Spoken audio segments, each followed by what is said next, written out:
দখলদার ইসরায়েলি বাহিনী এবং ফিলিস্তিন পুরোদমে যুদ্ধ চলছে, যার জেরে পৃথিবী এখন তৃতীয় বিশ্বযুদ্ধের দ্বারপ্রান্তে। জানিয়ে দেব হাতে থাকা সর্বশেষ আপডেট আন্তর্জাতিক সংবাদ। প্রথমেই সংবাদ শিরোনাম। ইরানের প্রেসিডেন্ট নির্বাচনে রক্ষণশীলদের প্রাধান্য। এরপর জানিয়ে দিব হিজবুল্লাহর সঙ্গে যুদ্ধ নিয়ে চরম সুর ইসরায়েলের। এদিকে রুশ বাহিনী ইউক্রেনের 12টি ড্রোন নিয়ন্ত্রণ কেন্দ্র ধ্বংস করেছে। এরপর জানিয়ে দিব জেনিনে তীব্র লড়াইয়ে এক ইসরায়েলি সেনা নিহত। আরও জানিয়ে দিব হিজবুল্লাহর সঙ্গে যুদ্ধ নিয়ে ইসরায়েলকে সতর্ক করল যুক্তরাষ্ট্র ও জার্মানি। সর্বশেষ জানিয়ে দিব ইরানের প্রেসিডেন্ট নির্বাচন সরে দাঁড়ালেন এক প্রার্থী। এতক্ষণ শুনছিলেন সংবাদ শিরোনাম, এবারে বিস্তারিত। তবে অনুরোধ থাকবে ভিডিওটিতে একটি লাইক করবেন এবং কমেন্ট করে জানিয়ে দিবেন কোন জেলা থেকে আপনি আমাদের এই ভিডিওটি দেখছেন।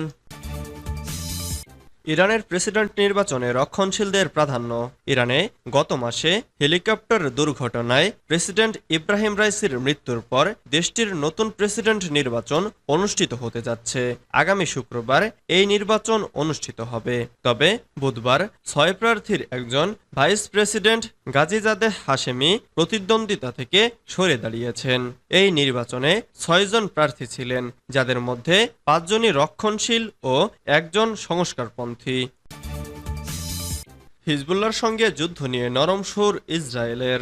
গাজায় চলা আগ্রাসনের মাঝে লেবাননের সশস্ত্র সংগঠন হিজবুল্লাহর সঙ্গে উত্তেজনায় জড়িয়েছে ইসরায়েল।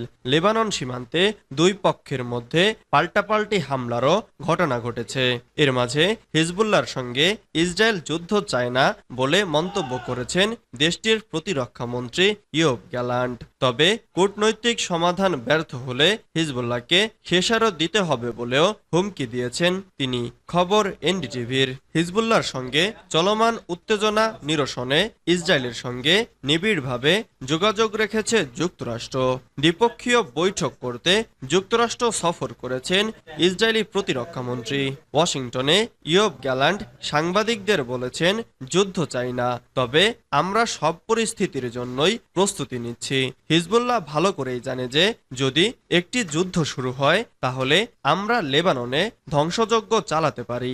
গত 7 অক্টোবরে হামাসের হামলার পর গাজায় নির্বিচারে হত্যাযজ্ঞ চালাচ্ছে ইসরায়েল। ফিলিস্তিনে হামলার বিরুদ্ধে ইসরায়েলি স্থাপনাকে লক্ষ্যবস্তু করেছে হিজবুল্লাহ। তাদের বিচ্ছিন্ন ড্রোন হামলায় ইতোমধ্যে বেশ কয়েকজন ইসরায়েলি সেনার মৃত্যু হয়েছে। অন্যদিকে ইসরায়েলি প্রতিরক্ষা মন্ত্রী দাবি করেছেন সাম্প্রতিক সময়ে তারা অন্তত 400 হিজবুল্লাহ সদস্যকে নিহত করেছে। রুশ বাহিনী ইউক্রেনের 12টি ড্রোন নিয়ন্ত্রণ কেন্দ্র ধ্বংস করেছে। ব্যাটল গ্রুপ মুখপাত্র ইভান বার্মা বলেছেন, রুশ বাহিনী পশ্চিমা নেতাদের পরিচালিত 12টি ড্রোন নিয়ন্ত্রণ কেন্দ্র ধ্বংস করেছে। ইভান বার্মা বলেন, ইউক্রেনের বিভিন্ন স্থানে বিমান প্রতিরক্ষা ব্যবস্থা এবং ইলেকট্রনিক্স যুদ্ধ সরঞ্জামগুলোর 7টি ড্রোন ধ্বংস করা হয়েছে। এছাড়া 12টি ড্রোন নিয়ন্ত্রক কেন্দ্র ধ্বংস করা হয়েছে। সূত্র জানায়, রাশিয়ান বাহিনী পেট্রোপাভলোভকা, স্টেলমাহোভকা, বোগোস্লাভকা, স্টেপোভয়া এবং নাভোসিলোভকার বসতিগুলোর কাছে ইউক্রেনীয় সেনাদের অবস্থানে আঘাত করেছে।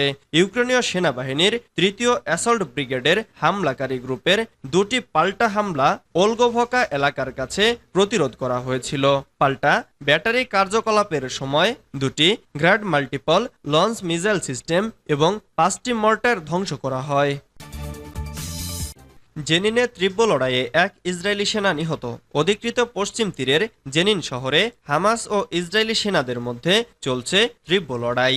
এতে বিস্ফোরণে এক ইসরায়েলি সেনা নিহত এবং 17 জন আহত হয়েছেন।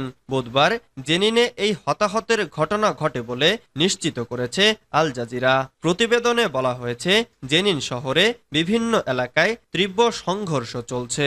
এরই মধ্যে ফিলিস্তিনি যোদ্ধারা ইসরায়েলি বাহিনীকে অতর্কিত আক্রমণ করে, যার ফলে ইসরায়েলের কয়েকজন সেনা গুরুতর অবস্থায় পড়েছিল। এর মধ্যে একজন নিহত হয়েছেন। প্রতিবেদনে আরো বলা হয়, বুলডোজার, ড্রোন ও ও অ্যাপাচি অ্যাটাক হেলিকপ্টারের সহায়তায় এলাকায় ইসরায়েলি বাহিনী 3 ফিলিস্তিনিকে গ্রেফতার করে। গত 7 অক্টোবর ইসরায়েলের সীমান্তে প্রবেশ করে আকস্মিক হামলা চালায় হামাস। এরপরেই গাজায় পাল্টা আক্রমণ শুরু করে ইসরায়েলি বাহিনী। সেখানে অভিযানের নামে গত 8 মাসে কমপক্ষে ৩৮,২০০ জনকে হত্যা করা হয়েছে। এছাড়া আহত হয়েছে আরও ৮৬,৩৭৭ জন। হিজবুল্লাহর সঙ্গে যুদ্ধ নিয়ে ইসরায়েলকে সতর্ক করল যুক্তরাষ্ট্র ও জার্মানি। গাজায় চলা আগ্রাসনের মাঝে লেবাননের সশস্ত্র সংগঠন হিজবুল্লাহর সঙ্গে উত্তেজনায় জড়িয়েছে ইসরায়েল। লেবানন সীমান্তে দুই পক্ষের মধ্যে পাল্টাপাল্টি হামলারও ঘটনা ঘটেছে। এই পরিস্থিতিতে ইসরায়েলকে সতর্ক করেছে দুই মিত্র দেশ যুক্তরাষ্ট্র ও জার্মানি। যুক্তরাষ্ট্র, জার্মানি ও তুরস্ক সবাই ইসরায়েলের পরিকল্পনা নিয়ে উদ্বেগ প্রকাশ করেছে। বার্লিন ও ওয়াশিংটন জানিয়েছে যুদ্ধ আরো প্রসারিত হলে তার ফল কি হবে তা নিয়ে তারা উদ্বিগ্ন। লেবাননকে সমর্থন করে তুরস্ক আঞ্চলিক শক্তিগুলোর কাছে আবেদন জানিয়েছে তারাও যেন একইভাবে লেবাননের পাশে দাঁড়ায়। জাতিসংঘের মানবাধিকার সংক্রান্ত বিষয়ে সবচেয়ে সিনিয়র কর্মকর্তা মার্টিন গ্রিফিথস বলেছেন, যুদ্ধের পরিধি ও তীব্রতা বাড়লে তার ফল মারাত্মক হবে। আমি এটাকে ফ্ল্যাশ পয়েন্ট হিসেবে দেখছি। গত 7 অক্টোবর হামাস ইসরায়েলের ভেতরে ঢুকে আক্রমণ করার পর থেকে ইরান সমর্থিত হিজবুল্লাহর সঙ্গে ইসরায়েলের সেনার নিয়মিত সংঘাত চলছে। হামাসকে সন্ত্রাসবাদী সংগঠন বলে ঘোষণা করেছে যুক্তরাষ্ট্র, ইসরায়েল সহ কয়েকটি দেশ। জার্মানির পররাষ্ট্রমন্ত্রী বেয়ারবক বুধবার বলেছেন, আরেকটি যুদ্ধ মানে আঞ্চলিক সংঘাতের সম্ভাবনা অভাবনীয়ভাবে বেড়ে যাওয়া। বেয়ারবক মঙ্গলবার ইসরায়েল ও লেবাননের নেতাদের সঙ্গে দেখাও করেছেন। তিনি সাবধান করে দিয়ে বলেছেন, ইসরায়েল ও লেবাননের মধ্যে যুদ্ধ হলে বিপদ বাড়বে। বেয়ারবকে জানিয়েছেন, এই যুদ্ধ যাতে না হয় সেটা আমাদের দেখতে হবে। এখনই দুই দেশের মধ্যে আক্রমণ বাড়ছে। দুই দেশেরই মানুষের বড় অংশ যুদ্ধ চান না। মার্কিন প্রতিরক্ষা